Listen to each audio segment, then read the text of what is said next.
but he's helping them to try and understand it. They've lost their way and they don't really genuinely understand the heart of God. And because they don't understand the heart of God, they're not understanding the letter of the law according to the heart of God.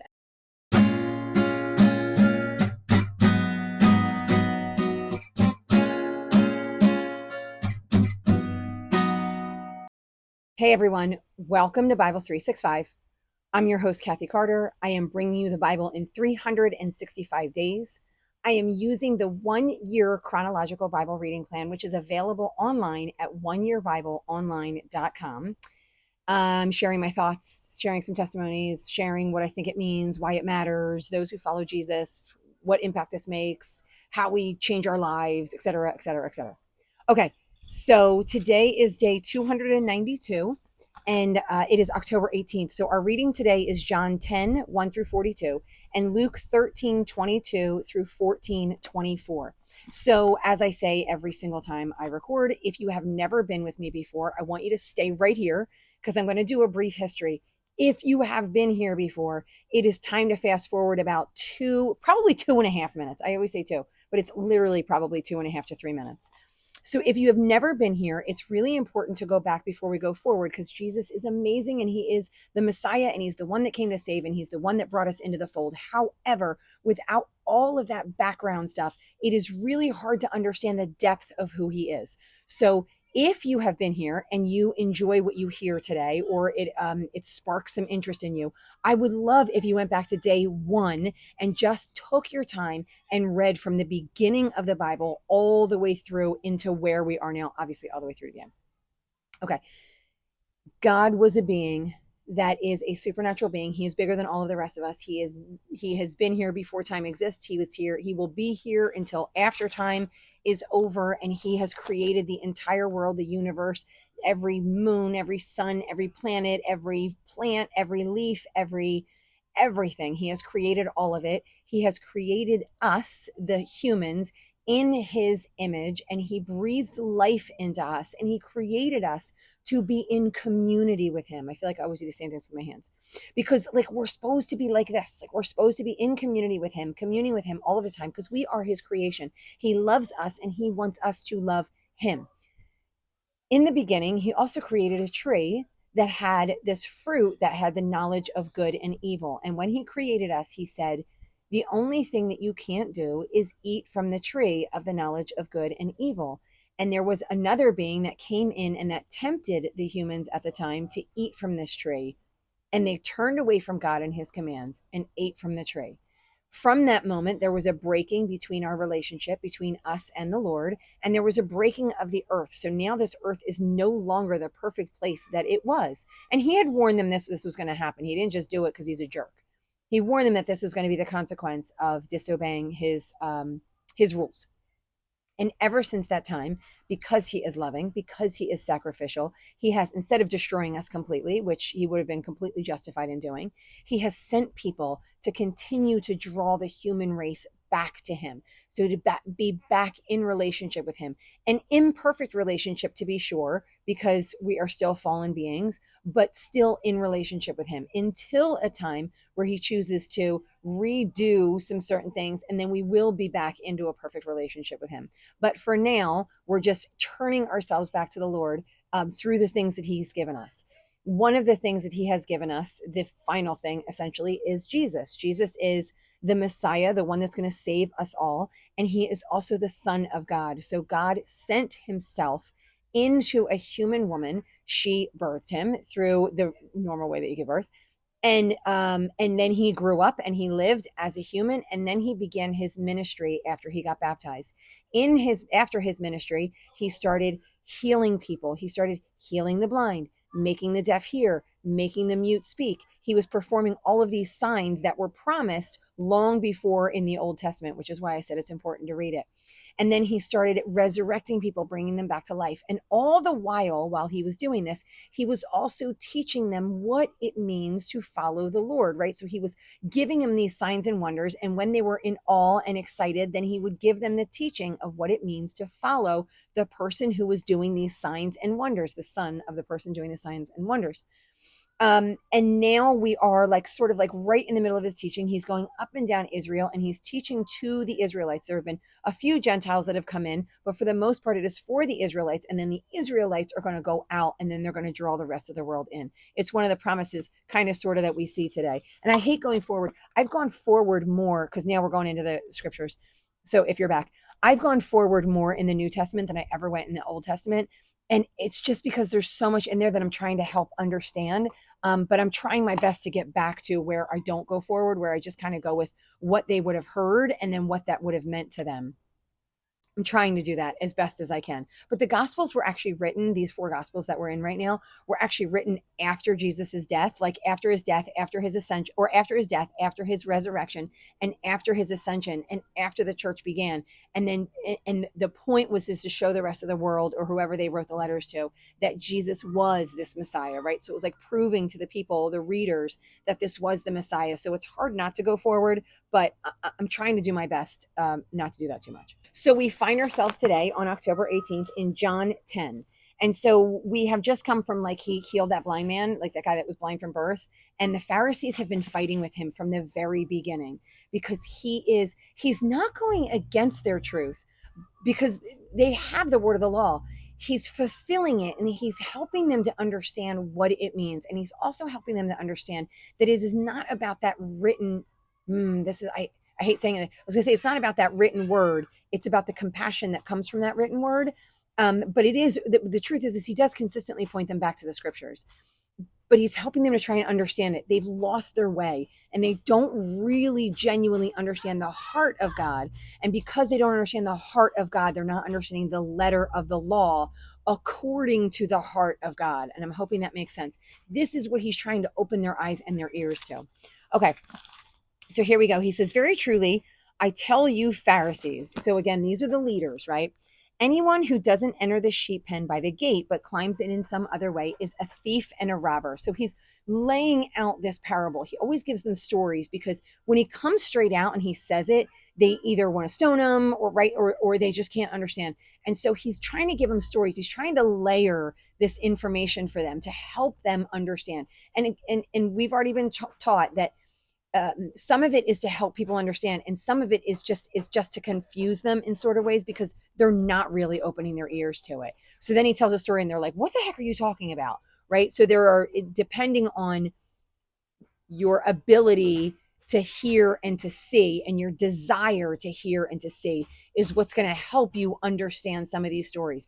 And I think that is as true today as it was then, right? Like, so if you're completely and utterly confused by all of these stories, I think it's really important to sit in them and to to obviously be in prayer. That's, for me, that's the biggest thing I say to you guys, to be in prayer about it and to allow God, open my ears. I want to know. I want to understand. I don't want to put up this barricade that keeps me away from being in relationship with you, right? Like, I want you to tell me what it is you want from me so then I can follow you and do those things. All right. So again, I go all of that to say that he's now telling a story. And the first thing he says is, anyone who doesn't enter by the gate, right, they're a thief and a robber. So the ones who go in by the gate, they're the honest ones. The ones that are climbing in sideways or trying to find routes around in a different direction, like they're coming in and they're trying to steal the sheep. Because if they went in the front gate, the sheep wouldn't know them, and the person at the gate wouldn't know them either, and they'd be like, no, you're not allowed in. So right, so he's putting this up in advance, that a thief and a robber sneaks in, a shepherd just goes through the front door. The one who enters by the gate is the shepherd of the sheep. Gatekeeper opens the gate, the sheep listen to him, right? They hear everything that he has to say. And he says, when he's brought out, and the shepherd who goes in, he's the shepherd, they hear him, they know his voice, and they follow him out. And it says, when he's brought out his own, he then goes ahead of them. So he kind of shuffles all the sheep out. Let's be literal, right? The shepherd shuffles the sheep out, and then he stands in front of them, and his sheep will then follow him because they follow his voice. So even the ones all the way in the back who might not be able to see him, they know his voice, they understand what it is he's saying, and so they follow him because they're like, oh, that's the one that we know. Have you guys ever read, I'm asking you as if you guys can talk back to me. I don't know if you've ever read this book. I'm in this like reading a classic book series. Like, I just want to read the top 100 classic books and it's taking me a while. But one of the books that I'm reading now, I think I told you guys this because I was reading 1984, and now I'm reading The Call of the Wild. And if you've never read it, it's heart wrenching, but so many of these classics are. But it is also really, really good. It's from the dog's perspective, and it's not like the dogs like Homeward Bound or whatever, where like the dogs talk to each other. It's not like that kind of stuff. It's like a real sort of like the dog senses this and the dog senses that, but it's from the dog's perspective, right? And so one of the things in there is the dog like falls in love with this one owner. Like he's got a whole bunch of different owners, but he falls in love with this one owner. And anything this owner says, he will do because this owner has showed him compassion, has shown him love. He didn't just feed him because a lot of them feed him. A lot of them take care of him, right? They groom him or whatever. But this one like has had compassion on him when he was in a time of pain, and his like he snuggles him and he loves him. And so this dog knows his voice, and he will do anything for him. At one point he jumps in the river for him and he saves his life, like this frozen river in Alaska. He will do anything for his owners, like, but he hears his voice, and so he knows what he says, and so he wants to go, and he senses his emotions, and so he follows him. This is that same idea. I'm just giving you a picture inside a picture based on what I've read, but I find these things so fascinating because what I find interesting, and I'm going off on a other tangent, even people who don't follow the Bible, who don't read scripture, there's an innate sense of what all of these things mean and the understanding of it, right? Because humans are humans. I don't care if you were born in 300. I don't care if you were born in 5000 BC. I don't care if you were born yesterday. Human nature is human nature. We don't get tons better. We don't get tons worse. Like we definitely cycle, but overall, what broke in the very beginning is exactly the same brokenness that we have now. And no matter who you are, and we're going to read this in Romans, but no matter who you are, you know it. You know that like we might not always want to be honest about it. We might not want to always be forthright about it. And we might not want to follow a God that tells us this because he's probably going to tell us something that we don't want to hear. But instinctively, there's something in us that genuinely understands all these things. Okay, tangent over. So going back to the sheep story, I hope I don't run too much over with that. I'm sorry. But going back to this sheep story, it says they follow his voice and they are not going to follow a stranger. So a sheep knows who his shepherd is by his voice. He's not going to follow a stranger. In fact, it's going to run away from them because it doesn't understand them. Jesus uses this figure of speech, but the Pharisees are like, we have no idea what he's talking about. What he's talking about is that he is that shepherd, right? He's going through the front. He's talking to the sheep, right? The ones who know his voice, and they're going to turn around and follow him. The Pharisees, which he's just proven here because the Pharisees don't understand, the Pharisees refuse to be those sheep. The Pharisees don't hear when he comes in. They don't rally to his voice. They don't follow him because they don't know him. They don't know him because they're not listening to him. Right? Like, so we need this big cycle of like, I need to listen and be able to open my ears to him. And then when I hear what he has to say, then I need to follow him. And I'm following him because I know, right? Do you hear what this cycle is? So the Pharisees don't understand. So now he's kind of giving, I'm going to say it's slightly different. It's playing on this same thing, but it's slightly different. He says, listen, I tell you, I am the gate. So at first he was the shepherd. Now he's the gate. I am the gate for the sheep. Anyone who comes before me, they're thieves and robbers, and the sheep didn't listen, right? But I'm the gate. Whoever enters through me will be saved. I need you to listen. I need you to enter through me. They're going to come in and go out and they're going to find pasture. So once they come through me, behind me is this amazing pasture where they can eat and drink and be merry. Like all of the wonder is behind me, but you have to go through me. I am the only gate. You can't come in sideways. You can't be a thief and a robber. You can't sneak your way in. You can't come in because you say, well, I know the law. That's not the way in. The way in is through me. God gave me I'm the one. I'm the gate for you to go through. He says, the thief comes only to steal and destroy. I have come so the sheep that are coming through me may have life, and not just have life, have it to the full. So when you come through me, the best thing is behind me. You think the best thing is here.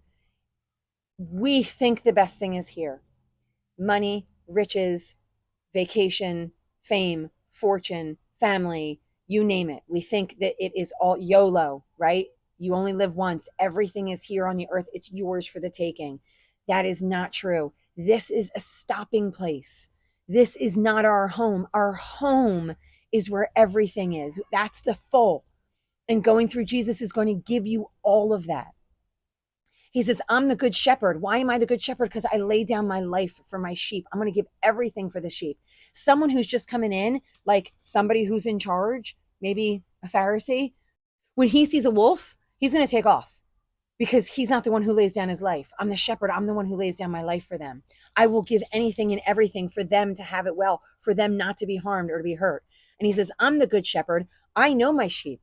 I can tell when I look, I know who my sheep are, and my sheep know me. They know my voice, just as the Father knows me and I know the Father, and I lay down my life for the sheep. I have other sheep that are not of this sheep pen. So this is the one where I don't want to go forward. I desperately want to go forward, but I don't want to go forward. He says, I have other sheep. Now, I don't know what they're thinking, but he's like, these are my sheep, right? Like my sheep are here. See all these people following behind me. These are all my sheep. I have my sheep. They know me. They know my voice. There's this other pen, and they've got sheep too. And those sheep are my sheep. And I'm going to go get those sheep also. So is he talking about other Israelites that aren't here? Is he talking about people that aren't Israelites? Obviously, I'm going to say he's talking about people that aren't Israelites. But to them, it would be confusing. What do you mean you have other sheep? Are other people in other towns? He said, they shall be one flock, and I will be their shepherd. The reason my Father loves me is that I lay down my life only to take it up again. So I'm going to lay down my life, and then I'm going to take my life back up again. Again, this would be very confusing. No one takes it from me. I lay down my life. No one takes it from me. I lay down my life. I volunteer my life of my own accord. I have authority to lay it down. I have authority to pick it back up again. This authority was given by my Father. As a matter of fact, he says, this command I received by my Father. So he has been commanded to voluntarily lay down his life, which is interesting because it's both a command and it's also something that he chooses to give up. And then he brings it back up again. So the Lord has given him the authority and the power to do these things for his sheep. And some were divided. Some people were like, this guy is insane. He's demon possessed. I have no idea what he's talking about. Others were like, these aren't the sayings of somebody that's demon possessed. So like they're kind of sitting back and thinking, can a demon open the eyes of the blind? And this is the truth, right? Like they're like, all these signs and wonders he did. Can this really be demon possessed? Moves down, it says, then they come to the festival of dedication at Jerusalem. Now, this is one of those things that I looked up because I try and look up things that I don't necessarily understand or like historical things. This is Hanukkah, which I didn't realize was as big then as it is now. And I didn't necessarily even really know what it was because I knew it was called the Festival of Lights, which is kind of how we celebrate it now. But actually, it's originally called the Festival of Dedication. This is in the book of Maccabees, which honestly I might do next year. I might do like those books that aren't in the Protestant Bible, but they are Jewish text and they have stuff to do with the Old Testament or like the Jewish culture, Jewish history. But this is a celebration of the temple. So this is a celebration of the rededication of the temple. The temple was taken from them in like the 200s, 200 BC, not 200 AD. So the temple was taken from them. And the Maccabees wound up, I think his name was Judas Maccabee, wound up winning that temple back again. So once again, there were like all these wars and all this destruction and everything in the Israelite community. And he wound up winning that temple back again. And then the menorah thing, where the oil never ran out, was like they were all sitting and trying to wait to take this thing. And then there was no oil, but they were perpetually lit by the Lord. Like they still had there was still fire because of the Lord. So this was they rededicate after they won this, they rededicated themselves to the temple, which we saw so many times through our Old Testament reading. And so once again, we see this, and now they've made it an annual celebration. So every year they all get together and they celebrate this Hanukkah or Festival of Dedication. So they're walking in Solomon's colonnade, so like around the temple. And the Jews who were gathered there were like, how long are you going to keep us in this suspense? Are you going to tell us, are you the Messiah or aren't you the Messiah? And he's like, he doesn't get angry like me. He's like, I did tell you. I've told you time and time and time again. The works I do in my Father's name testify it. You should have seen all of this stuff, these signs and wonders that I do. You should have seen it all as somebody who knew, as somebody who was taught in the old temple. Like this was in Jerusalem. So he was down in Jerusalem by, and so Up then in the northern kingdom, he wasn't as harsh as we see down in the southern kingdom, right? Because the southern kingdom are the people who wound up coming back first. This is where they rebuilt the temple first with Nehemiah and Ezra, right? This is where we saw these things. And they had the sons of David here. This was the nation of Judah, the nation of the Levites. They should have known. They have a greater responsibility. And he said, everything that you saw me do should have pointed you to the fact that you knew that I was the Messiah. There should have been no question, especially considering some of the people back, like in the Old Testament, some of the prophets like Nehemiah and Ezra, people did know, right? Like they would go to them and go, hey, what is God saying now? Tell me what God is saying. And so they should have been able to read these signs and understand that the works that he's doing testify to the fact that he is the Lord. And he said, my sheep listen to my voice. So again, he's going back to that. I give them eternal life. They shall never perish. No one will snatch them out of my hand. And this I kind of have a question about. My Father who has given them to me is greater than all. No one can snatch them out of my Father's hand. I and the Father are one. And then the Jewish people come to stone him, right? Like, so his opponents, it says, come to stone him. He's like, why are you stoning me? And he said, we're not stoning you for good work, but we're stoning you for blasphemy because you claim to be God. Which they're like, are you the Messiah? And he's like, yes, I'm the Messiah. Why are you stoning me? You're asking me, now you're stoning me. My question is this idea, and maybe it's a question, and I feel like sometimes it's our phraseology in English. Like these are things that we maybe could have, should have, would have understood in the original dialect. But the way they've been translated, or even I want to say the slang in which they use, right? They would have understood, and maybe we have a little bit of a problem understanding them. Because he says, my Father who has given them to me is greater than all. No one can snatch them out of my hand. No one can snatch them out of my Father's hand. And I struggle with this a little bit because I see all the time, especially now, I've talked to you guys so many times about all this deconstruction that we're going through, and like people who were really strong and heavy in the faith are now away from the faith, right? Like, so they now would call themselves atheists, or they would call themselves, I don't know, maybe like Buddhists or whatever, but what they are is they're no longer believers. And so they were, one of the people, and I've talked about this in my own personal life a lot. One of the people was from this band that I really loved, and this Christian band that I really loved, and everyone, and he didn't deconstruct or whatever until he was in his 40s. And so anyone who had known him before that time would have clearly said, this guy is obviously a Christian. He did works under the name of Jesus. He loved the Lord. The songs he sang were faithful, true, God-loving, inspiring songs, right? Like, so we would have all called him a Christian. I say that not knowing him, but seeming to know all of the things that he did. And then he started deconstructing, and he had a lot of problems understanding how there could be suffering in the world. And so he said, there can't be a God, because if there's a God, then he's not good. So what does that mean when Jesus says, if they're with me and they're my sheep, then no one can snatch them out of my hand? Because I would say this guy was with him and then was snatched out of his hand. Does that mean that like maybe someone can't, like maybe the devil can't take them, but maybe they can turn away from the Lord? Does that mean they weren't really saved? I struggle with a little bit, because anything and everything that he said before this would have equated to this guy being saved.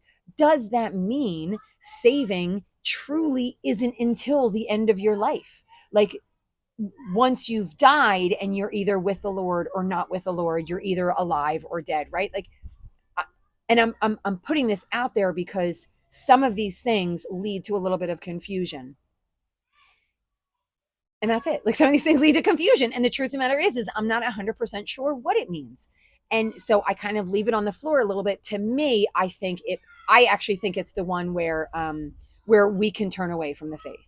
I actually think it's the one where like with the seed, right? Like the suffering comes up, and Jesus isn't going to allow anything to take them away.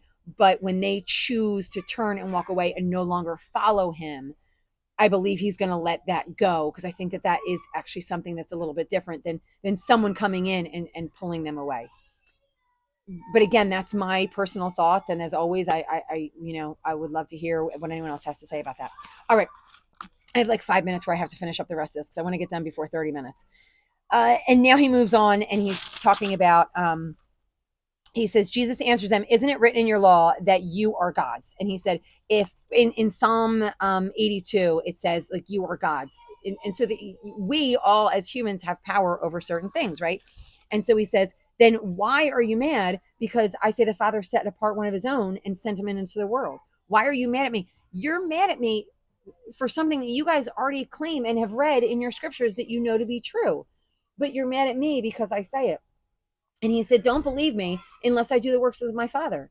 But if I do them, even though you don't believe me, believe the works. So if you don't believe, say you say that I'm a jerk and I'm not telling the truth, what I do equates to what it was said that I was supposed to do. So just believe that action that's in front of you, that you may know and understand that the Father is in me and I am in the Father. And then he goes back to the Jordan because they choose not to believe him. We're following up now about this narrow door. So once again, he's talking about the narrow door because a lot of people are choosing not to believe him. And he goes in the villages and he's teaching and he says, Lord, are only a few people going to be saved? We've already talked a little bit about this. And he says, he doesn't say yes or no. He says, make every effort to get through that narrow door. We have work to do. Jesus is talking to people, make every effort to get yourself through that narrow door, because once that door is closed, you're not getting in. There is an end point.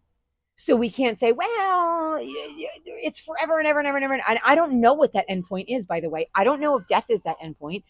I don't know if there's a part where he says, well, your heart is turned enough. And then that's it, like with Pharaoh. So with Pharaoh, what we saw in the Old Testament, at one point, Pharaoh was like sort of softening, and then the Lord hardened him back up again, because at that point he had a work to do. So that Pharaoh's heart was hardened. And then after like begging and begging and begging, it looked like, well, okay, all right, I'm going to let you guys go. And then the Lord was like, nope, now it's time for me to show all the miracles that I need to do and how I'm going to save my people, right? Like, I'm going to show you who I am. Is it that where there's a certain point, whatever it is, going back to that, be ready. Be the one who is following the Lord today. Don't wait till tomorrow. I feel like I love my kids. My kids are like, well, I believe that it's true, but the truth of the matter is I kind of want to do what I want to do. Like, I'm young and I want to have fun. We don't know what tomorrow is going to bring. I have no idea. There was just a massive hurricane in North Carolina. They didn't know it was coming, right? I mean, they knew it was coming, but you understand, there was a part where there was a lot of unpreparedness because of where they were and what they thought was coming, right? And people lost their lives. We have no idea what tomorrow is going to bring. So we must be striving to go through that narrow gate this moment, right now, today, not tomorrow, not a week, not a month, not on our deathbeds. We're not going to do whatever we want now, because the truth of the matter is sinning is super, super fun. And so I want to sin as much as I want. And then on my deathbed, I want to say, Lord, I'm so sorry. The door might be closed at that point. He said, there's going to be weeping there and gnashing of teeth when you see Abraham, Isaac, and Jacob and all the prophets in the kingdom of God, but you yourselves are thrown out. This is serious business. At that time, some Pharisees come to Jesus and say to him, leave this place and go somewhere else. Herod wants to kill you. I think that they weren't warning him out of the goodness of their heart. I think they were warning him because they just wanted to get him out of there. Because it says the Pharisees, and most of the Pharisees are against him. And I think they were like, beat it, dude. Herod's coming. And he was like, you know what? Tell that fox I'm going to keep on driving demons, and I'm going to drive people out today, tomorrow, the next day, the day after. And on the third day, I'm going to reach my goal. Again, this is some foreshadowing. In any case, I must press on today and tomorrow and the next day, for surely no prophet can die outside of Jerusalem.